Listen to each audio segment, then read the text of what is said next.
Hey guys, it's Kevin here, and welcome back to my Ninjago discussion video. And today, I'll be discussing about my final thoughts on the Fire chapter of Season 11.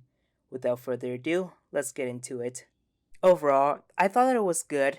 The first four episodes contains filler, especially with ninjas being lazy, their search for a quest, and their fight against the giant scarabeidos. Then, the next following episodes begin tying in with the main plot of the first half of season 11, when the ninjas accidentally released Asphira. Starting from episode 9 to 14, the story had a better focus on the plot where we get to see more of Asphira and the Pyro Vipers, along with the ninjas' struggles in defeating them by looking for the second scroll for Binjitsu. And finally, the fire chapter ended in cliffhanger in episode 15 as the conclusion of the first half of season 11. This is when the ninjas begin their rescue of Zane in the Neverrealm, which this episode prepares the season for the Ice chapter. Although there are negative aspects about it, there are some things that I like about the Fire chapter. I really liked how Tommy and Jason and the writers are trying new things, such as bringing back Nelson as he was previously called Little Nelson by the fans, and was last seen in Season 6 Skybound. The introduction of Antonia was great. She is a character based on a real life person who wrote to Brad Miller, as you know is the voice actor who plays the part of Zane, that she isn't feeling well. It started with the two characters delivering newspapers at first, but later got involved in making a journey to inform Wu that the ninjas are trapped in a pyramid. The execution that is made on their perspective, or Nelson's perspective, as episode 6 of season 11 started with him, was done well. Zane's vision in the Fire chapter was a great inclusion for the first half of season 11, especially when it gives us a lot of suspense as to what will happen.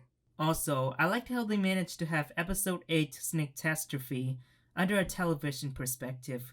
We never had any episodes like that in the Ninjago series, and seeing that happening for the first time is great.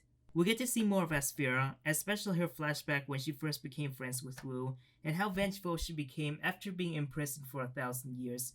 Not to mention that we get to know more about her personality and see her develop a bit more as a character. It's great that we get to learn more about Ninjago's history and the relationship between humans and Serpentine, especially the truce between the two sides and how there cannot be a crossover. I love the epic scene where every ninja except Kai and Nia are able to use the Forbidden Scroll's powers to fight against Asphira, and the part when Zane froze the Pyro Vipers was really awesome. I would really say that this is probably one of my most favorite scenes in all of the Ninjago series, not just season 11. But what I didn't like about this episode is the filler. Many fans have been complaining about the filler, and I would definitely agree on that.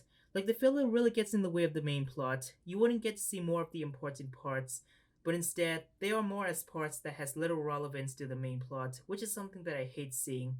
But not as much as I hated the filler in the Ice chapter, but I will upload the video describing my final thoughts the other half of season 11 when I'm done.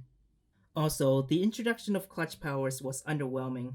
At first, we were expecting him to be this brave and adventurous explorer, just like his movie counterpart from the original Clutch Powers movie, which was released nearly 10 years ago. I was kind of thinking that he would turn out to be this Indiana Jones kind of character, I would say, but nevertheless, that his character turned out to be very underwhelming and also really disappointing that he was only meant to be there for comic relief. I feel like he had so much potential, but the writers didn't really care very much about him, thinking that he may be fit for just comic relief and this stereotypical comic relief character, I would say, and just focus on the ninjas instead.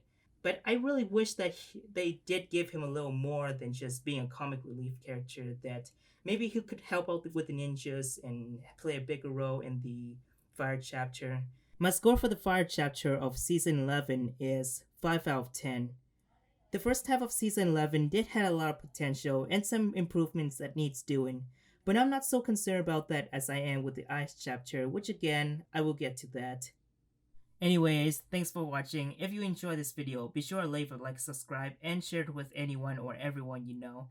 In the description, you'll find a link to my Twitter account, and you can let me know about your final thoughts on the Fire chapter on Twitter.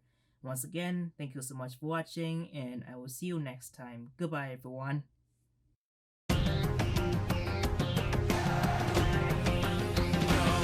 It's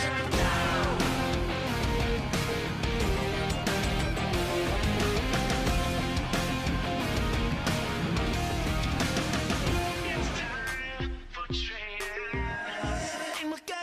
started.